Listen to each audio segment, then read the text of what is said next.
আসসালামু আলাইকুম রহমতুল্লাহ। বিষখালী নদীর পার চলে আসলাম। আপনারা দেখতে পাচ্ছেন সূর্য অস্ত যাচ্ছে। নদীর পাড়ে আসলে একমাত্র তখনই বোঝা যায় যে সূর্য কিভাবে ডুবছে। আপনারা দেখতে পাচ্ছেন এটা হলো বিষখালী নদী, বরগুনা জেলার বেতাগী থানার মোকামিয়ার লঞ্চঘাট।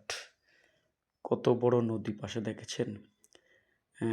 বর্ষাকাল আসলে এই নদীটা অনেক বড় দেখা যায়, কিন্তু বর্ষাকাল চলে গেলে তখন আর নদীর খুঁজে পাওয়া যায় না। এই সূর্য অস্ত দেখতে হলে নদীর পাশ অথবা সমুদ্রের পাড়ে চলে আসতে হয়। আর আসলে সেখানে এরকম সূর্যের সৌন্দর্য উপভোগ করা যায়।